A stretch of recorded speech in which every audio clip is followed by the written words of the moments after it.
सुनो बाबू, देख लो आप थोड़ा सा। फोन वोन अपना रख दीजिए, साइलेंट वाइलेंट कर लीजिए, ठीक है। ये क्वेश्चन जो हम लोग करने जा रहे हैं ना, वो एडमिशन कम रिटायरमेंट का है। पार्टनरशिप है, एडमिशन कम रिटायरमेंट। अच्छा, हम एक बात बोले थे और कुछ भेजे भी थे, एक प्लेलिस्ट भेजे थे, याद है? शायद देखे होगे, फिर ऐसे स्किप कर दिए होगे। ऐसे ही होता है। उसमें हम बोले क्या थे, सुन लेना।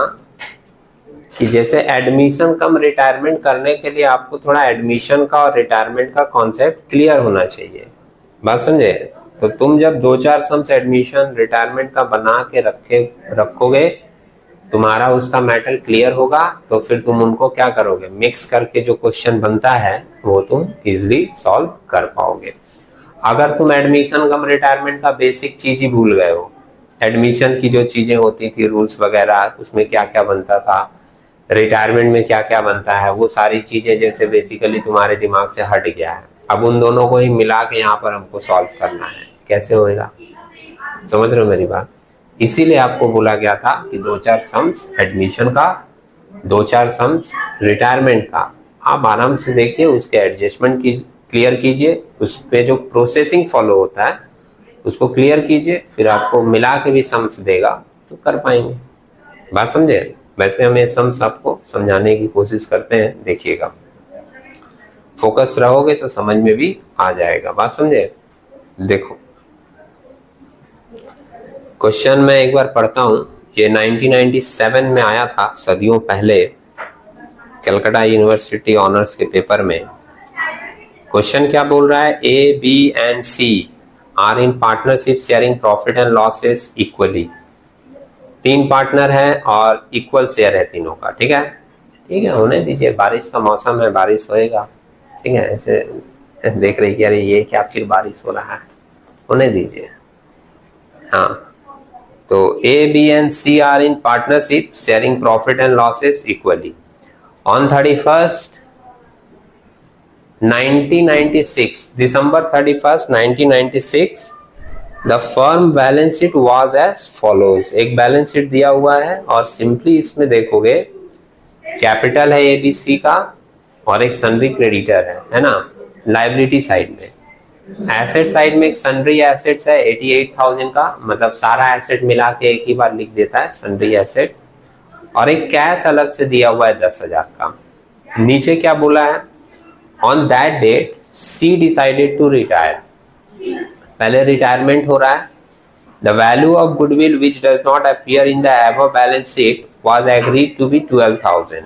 और एक गुडविल जिसका वैल्यू बैलेंस शीट में नहीं दिया है, उसकी वैल्यू है 12,000 की। Sundry assets were taken to have increase in value by ₹24,000 on revaluation.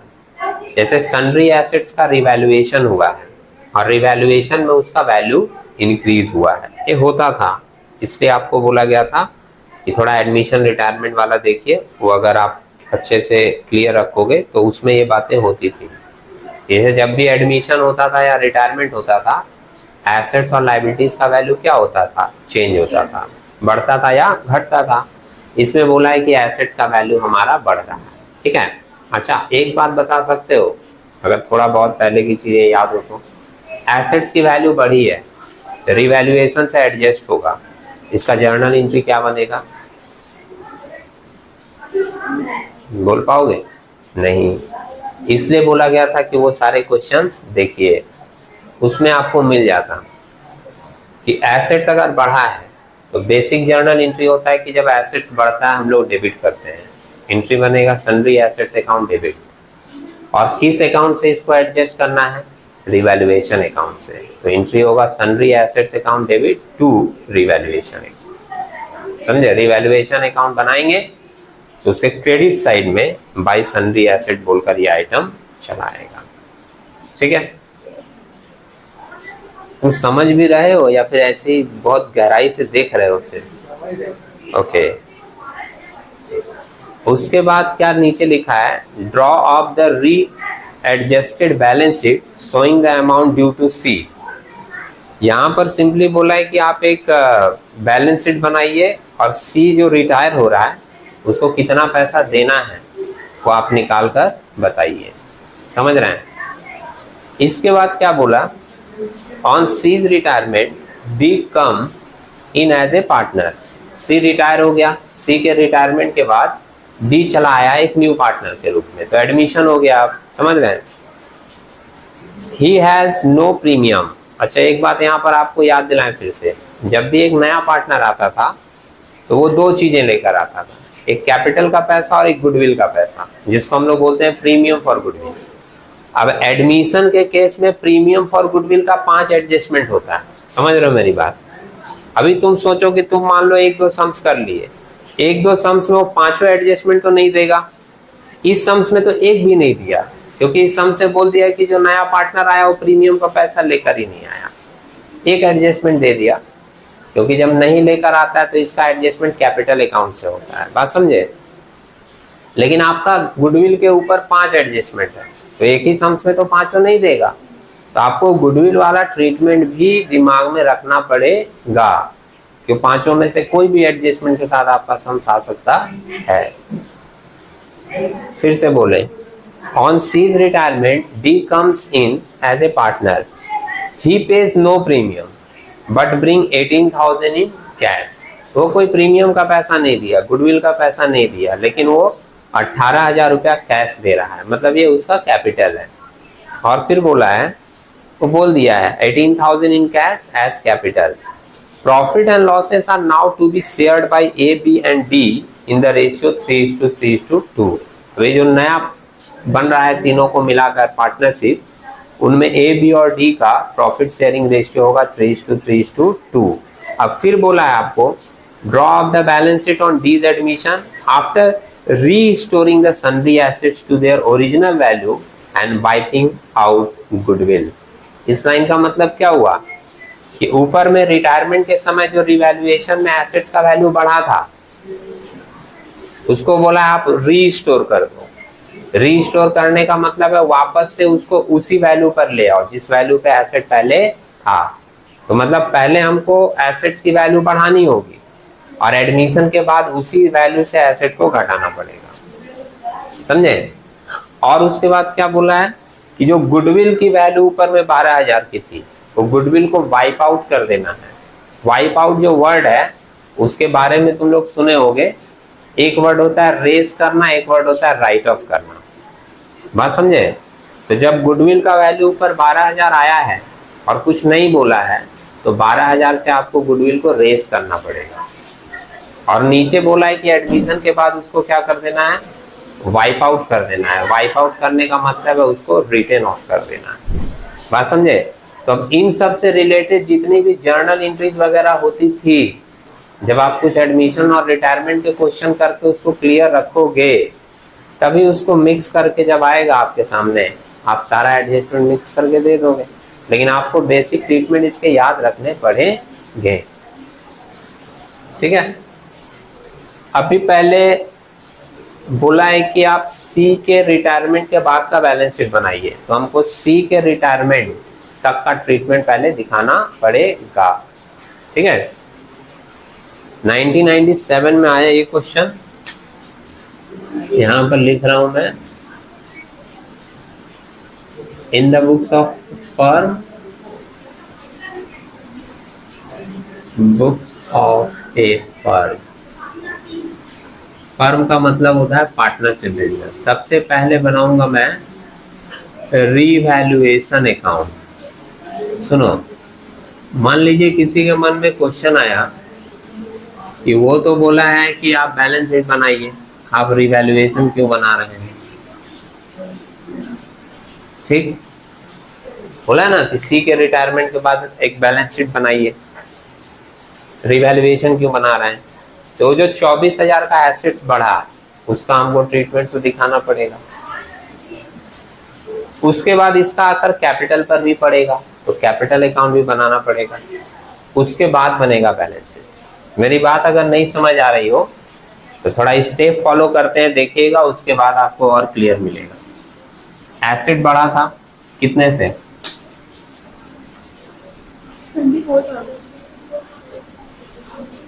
Sundry assets, है ना? 24,000। और ये क्रेडिट में क्यों दिखाएं बोल दिए, क्योंकि एसेट्स बढ़ा, एंट्री होगा asset account debit to revaluation, credit में आ गया। और कोई एडजस्टमेंट है नहीं रिवैल्यूएशन का, तो बैलेंस डेबिट साइड में होगा। और जब डेबिट में बैलेंस आता है तो वो प्रॉफिट होता है, और प्रॉफिट कहाँ ट्रांसफर हो जाता है, पार्टनर्स कैपिटल अकाउंट में, ए बी सी। समझ रहे हैं। और स्टार्टिंग में बोला था कि वो तीनों इक्वल पार्टनर हैं, समझ रहे हो, तो तीनों को कितना कितना मिल जाएगा,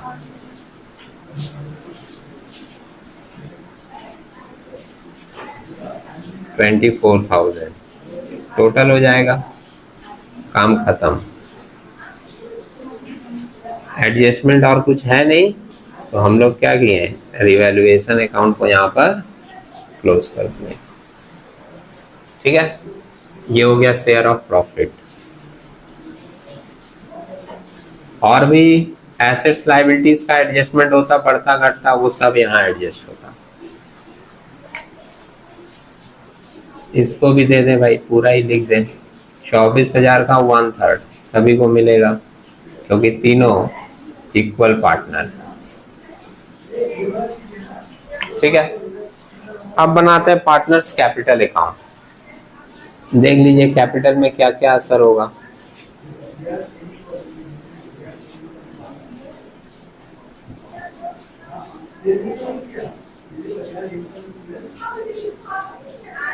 अभी सिर्फ 3 पार्टनर को लेके ही बनेगा,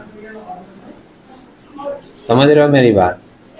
जैसे 3 पार्टनर थे ना, ए बी सी, ठीक है। मन में ये आएगा कि डी भी तो आया है, तो डी को लेकर हिसाब होगा अलग से। क्यों अलग से होगा, सम से मेंशन कर दिया था कि अभी आप पहले सी तक का हिसाब कीजिए, बाद में डी के आने के बाद डी का कीजिएगा, देखा।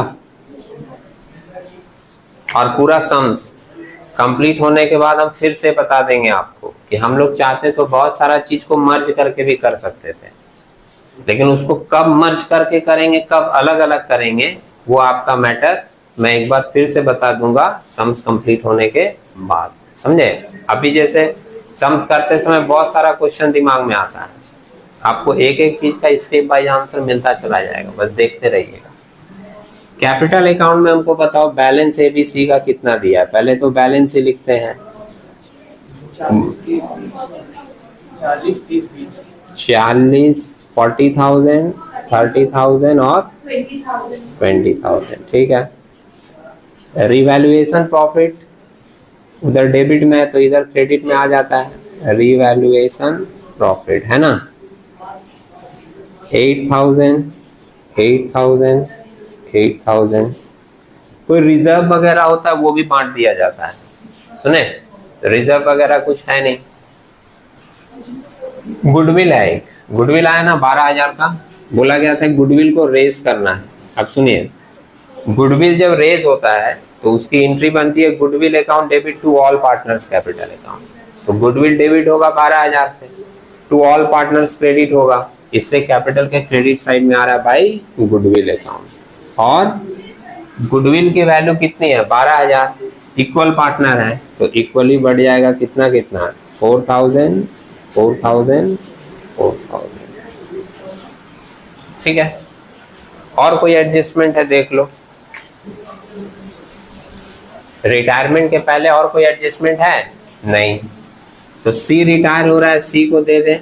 सम से बोला नहीं है कि उसको पैसा देना है, सुन रहे हो, तो अगर पैसा नहीं देना है तो सी का पैसा ट्रांसफर हो जाएगा किसमें, लोन अकाउंट में, इसलिए यहाँ लिख दिया to C loan account balancing figure.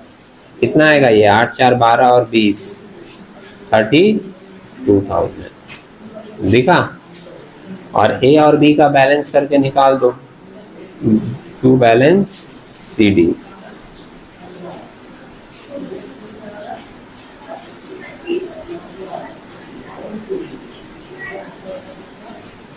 आठ 4, 12, 52, 42,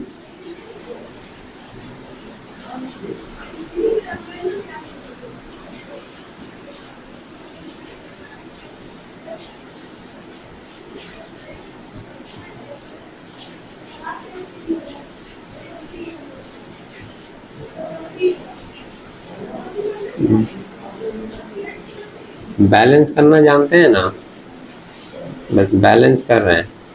सी का टोटल करके ट्रांसफर कर दिए लोन में, क्योंकि वो तो निकल के अब जा रहा है, और ए और बी बचा हुआ है तो उसका बैलेंस शीट ही निकाल दिए।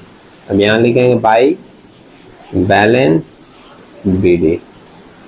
सीडी को हम लोग यहाँ बीडी करके दिखाते हैं, है ना। अब बनाएंगे balance sheet after C's retirement. Balance sheet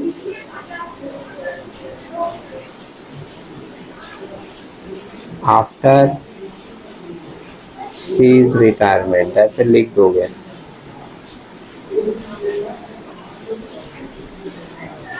as on 31 दिसंबर 96, है ना।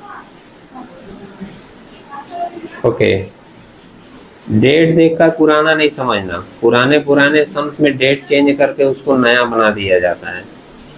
समझ रहे हो मेरी बात। Liabilities, assets.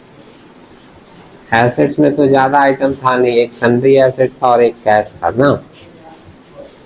बोलिए बोलिए। सन्ड्री एसेट में आपका चेंज हुआ था, सन्ड्री एसेट्स पहले 88 था प्लस 24 हो गया, रिवैल्यूएशन कितना होगा, 8 2 10 8 4 12, 1,12,000, है ना। और कैश में कोई चेंजेस हुआ है नहीं, तो कैश था कितने का, 10,000 का। लाइबिलिटीज में हम लोग आएंगे तो लिखेंगे पार्टनर्स कैपिटल। पार्टनर्स कैपिटल में भाई ए और बी है और उनका नया कैपिटल लिखा जाएगा, 52,000 और 42,000, 94। और सी का पैसा तो लोन में चला गया, तो सी का लोन लिख दीजिएगा 32,000। और सम्स में देखो एक लाइबिलिटी था सन्ड्री क्रेडिटर्स, और सन्ड्री क्रेडिटर्स में कोई चेंजेस हुआ नहीं है ना। कितने, 8,000 का। अब जरा इसको जोड़कर देख लीजिए कितना हो रहा है, 9 10 11 12 13 1 34 हो रहा है, 134, है ना। और इधर कितना हो रहा है, एक एसेट और आ गया था भाई, लिखना भूल गए, गुडविल। गुडविल बढ़ा ना, दिख रहा है, गुडविल रेज हुआ है मतलब बढ़ा है तो एक एसेट आएगा कितने का, 12,000 का। इसको तुम पहले भी लिख सकते हो, 12 12 24 और 10 34, 134। समझ रहे हैं। ये सारा क्रियाक्रम कब हुआ है, जब रिटायरमेंट हुआ है तब। और वो रिटायरमेंट के बाद ही बोला था कि एक बैलेंस शीट बनाकर आप दिखाइए कि सी को कितना पैसा दिया जाएगा। तो सी का ये पैसा निकालने के लिए तो हमको कैपिटल अकाउंट बनाना पड़ेगा, और कैपिटल अकाउंट बनाने के लिए हमको रिवैल्यूएशन प्रॉफिट भी चाहिए, इसलिए एक छोटा सा रिवैल्यूएशन अकाउंट बना दिए। समझे। ऐसे कभी रिवैल्यूएशन अकाउंट नहीं बोलता है तो हम लोग उसको वर्किंग में भी जोड़ घटाव करके प्रॉफिट लॉस निकाल कर दिखा देते हैं, बात समझे। लेकिन मैं यही सजेस्ट करूंगा कि जब भी एसेट्स और लायबिलिटीज के ऊपर चेंजेस हो तो तुम एक रिवैल्यूएशन अकाउंट बना लिया करना, उससे तुम्हारा कंफ्यूजन नहीं होगा। नहीं तो यहाँ एक आइटम है, तुमको देख के लग जाएगा कि ये प्रॉफिट हो रहा है। अगर बहुत सारा आइटम रहेगा आप कंफ्यूज हो जाओगे किसको जोड़कर निकालना है किसको घटा के निकालना है। समझ रहे मेरी बात। और रिवैल्यूएशन अकाउंट वाला थॉट क्या होता है, ज्यादातर स्टूडेंट के दिमाग में रहता है कि कौन बढ़ेगा तो किधर लिखना है, कौन घटेगा तो किधर लिखना है। वैसा कॉन्सेप्ट दिमाग में सेट करके करता है तो लोगों का सही होने का चांसेस ज्यादा रहता है, बात समझे। ये सारा हम लोग किए कब, जब रिटायरमेंट हुआ है तब। अब क्या बोला है कि डी का एडमिशन हुआ, और डी के एडमिशन के समय वो 18,000 कैश लाया लेकिन गुडविल का कोई पैसा नहीं लाया, बोल रहा है। उन लोगों का प्रॉफिट शेयरिंग रेशियो भी दिया है 3:3:2। और एक बात बोला है कि गुडविल को वाइप आउट कर देना है ना। और क्या मेंशन किया है कि एसेट्स को वापस उसी वैल्यू पे ले आना है। मैंने ये जो 24,000 से बढ़ाए थे वापस 24,000 से कम कर देना है। बात समझे। तो इतना सारा काम करने के लिए आपको फिर से पूरी प्रोसेसिंग फॉलो करनी पड़ेगी। तो मैं फिर से यहाँ एक बना रहा हूँ रिवैल्यूएशन अकाउंट। मैं फिर से बोल दूं कि अगर तुम्हारे दिमाग में आएगा कि दो बार क्यों है, एक बार ही कर सकते थे, उसका जवाब आपको फिर से देंगे। इसको पूरा कंप्लीट होने दीजिए, ठीक है। एसेट्स का वैल्यू इस बार क्या करना है, कम करना है। एसेट जब कम होता है तो क्रेडिट होता है, डेबिट कौन होगा, रिवैल्यूएशन। एंट्री बनेगी revaluation account debit to sundry assets. हम लोग डेबिट साइड में लिख देंगे टू सन्ड्री एसेट्स। एक वही वैल्यू है 24,000 की। तो इस बार बैलेंस क्रेडिट में आ जाएगा। क्रेडिट में बैलेंस आना इंडिकेट करता है कि क्या हो गया हमारा लॉस। और ये लॉस किस में बटेगा, ए बी और डी में। डी तो चला, सी तो चला गया, डी में बटेगा। तो 24,000 को बांट दीजिए, कितना कितना 3/8। 3:3:2 था ना।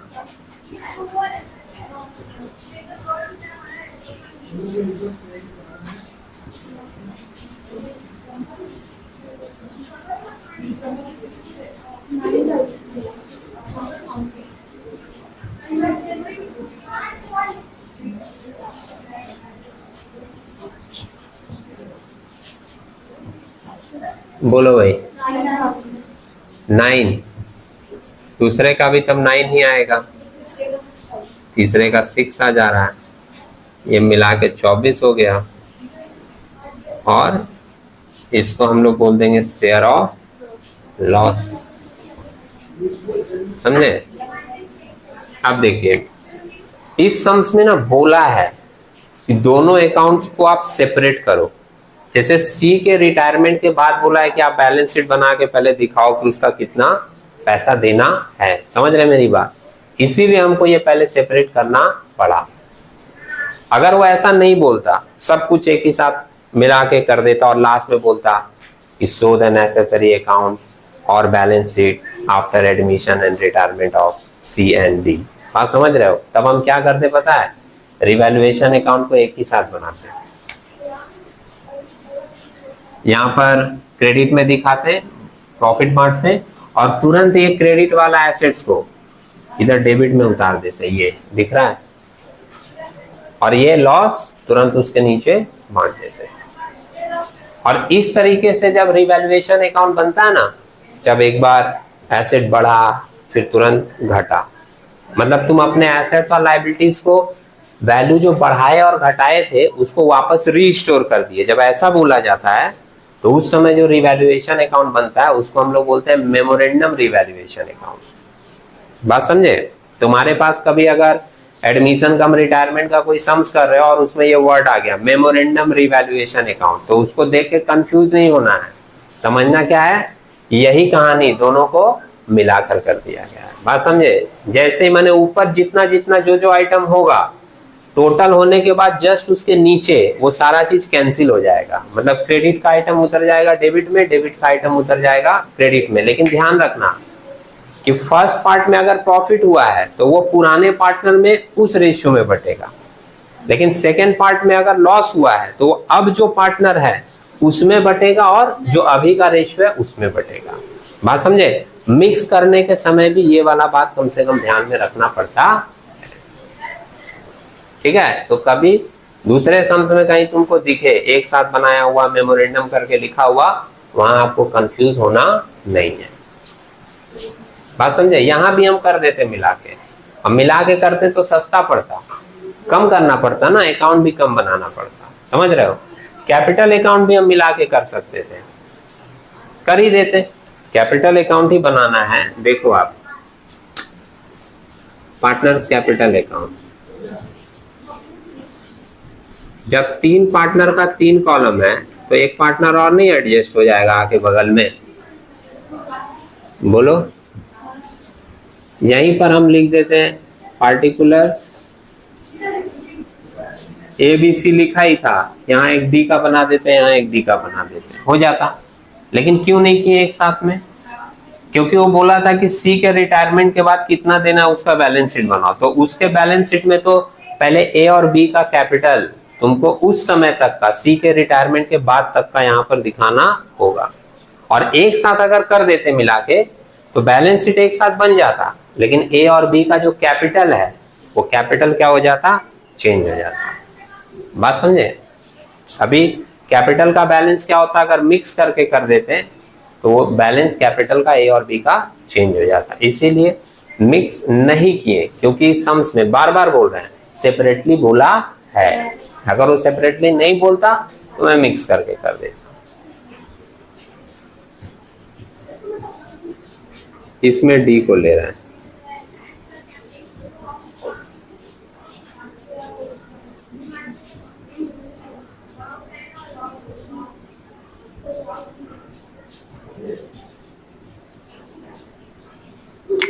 बताओ तुम लोग क्या क्या आइटम लेंगे? पहले बैलेंस ले ले, बोलो A और B का बैलेंस कितना लोगे? हाँ, जो बैलेंस वहां पर निकला है 52 और 42। D का कोई बैलेंस नहीं है क्योंकि D तो अभी आया है और कैश लेकर आया है, कैपिटल आया ना, एंट्री बनेगा ना, cash account debit to D's capital, तो यहाँ पे लिख दिया डीज में कितना 18,000। गुडविल का पैसा वो लाया नहीं है और बोला गया गुडविल को वाइप आउट कर देना है, तो रेस करते हैं तो बढ़ता है, क्रेडिट में आता है, वाइप आउट करेंगे तो हटेगा।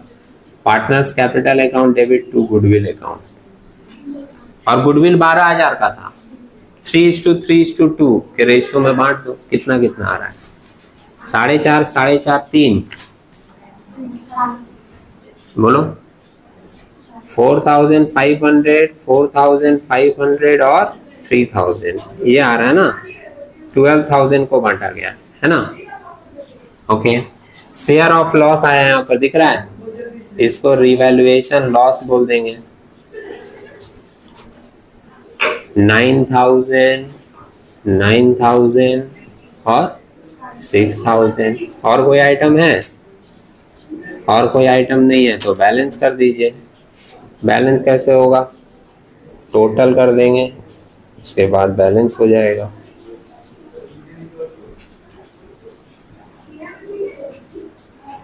इधर है भाई 52, 52 में से ये माइनस कर दीजिए,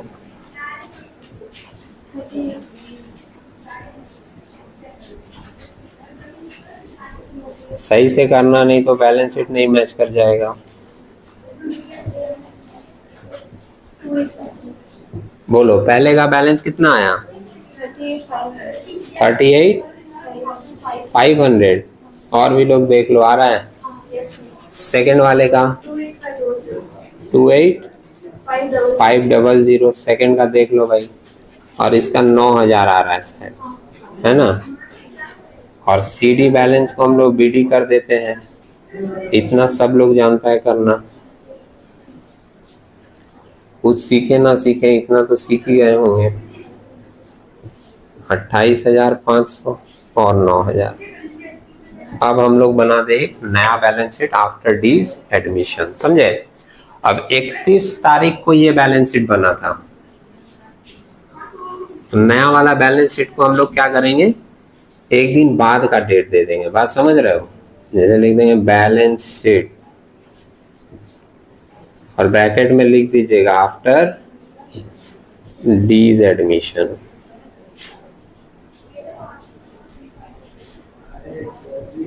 ठीक है, और यहाँ पर हम एक डेट दे देंगे 1 जनवरी 97 का।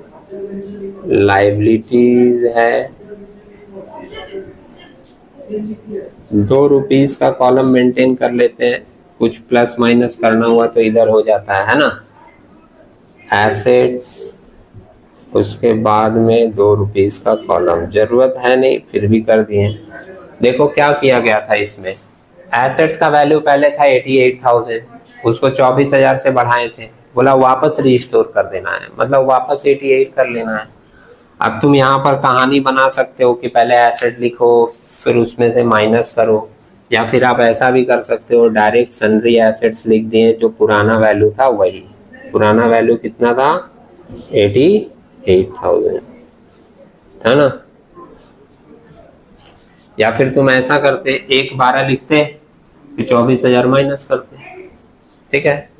कैश, कैश पहले 18,000 था ना, 10 था, 10,000 और डी लाया है ना, brought in by D, brought in by D, D लाया है 18, तो हो गया कितने का 28, है ना। गुडविल एक आ गया था, वापस हट गया, राइट ऑफ हो गया, तो समझ रहे हैं। इधर आप क्या लिखते हैं पहले, पार्टनर्स कैपिटल, पार्टनर्स कैपिटल में कौन कौन है आपके पास, ए है, बी है, डी है, 3 आ गया इस बार। तो ए का ये नया वाला कैपिटल 38,500 और इसका कितना 28,500 नया वाला कैपिटल लिखा जाता है, और 9,000 76 बताया जा रहा है भाई, देख लीजिएगा जोड़कर आप लोग। फिर सी का लोन है, वो तो अभी भी है माथे पर, गया नहीं है। सी का लोन कितना था 32,000, और सन्ड्री क्रेडिटर एक लायबिलिटी है जिसमें कोई चेंजेस हुआ नहीं है, तो सन्ड्री क्रेडिटर्स बोलकर आप दिखा दोगे कितना 8,000, जोड़कर देख लीजिएगा, टोटल 116 आ रहा है एसेट साइड में, लाइबिलिटीज में भी आ रहा है कितना 116, 1,16,000 दिखा। अगर वो सेपरेट नहीं करने के लिए बोलता तो मैं फिर से बताऊं, हम लोग रिवैल्यूएशन को भी मिक्स कर सकते थे, उसी को मेमोरेंडम नाम दे देते हैं, और कैपिटल अकाउंट को भी मिक्स करके बना सकते थे, डी का एक कॉलम हो जाता और सारी ट्रीटमेंट इसकी भी उसमें आ जाती, बात समझ रहे हो। लेकिन होता क्या ना कि ए और बी का कैपिटल का ये बैलेंस आ जाता 38,500 और 28,500, तो सी के रिटायरमेंट के समय उनका कैपिटल जो है वो रिफ्लेक्ट नहीं हो पाता, और जब वो बोला था कि सी के रिटायरमेंट के बाद एक बैलेंस शीट दिखाओ, तो बेटर है कि हम लोग इसको सेपरेट करें और इसको सेपरेट करें। ऐसा कंडीशन नहीं रहेगा, आप मिक्स करके कर दीजिएगा, क्योंकि एग्जाम में टाइमिंग भी मैटर करता है, बात समझ रहे हो। हमको टाइमिंग को ध्यान में रखकर सम्स को कंप्लीट करना पड़ता। अभी आप लोग एक बार सम्स इसको बना लीजिए, कोई कंफ्यूजन होगा फिर से बता देंगे।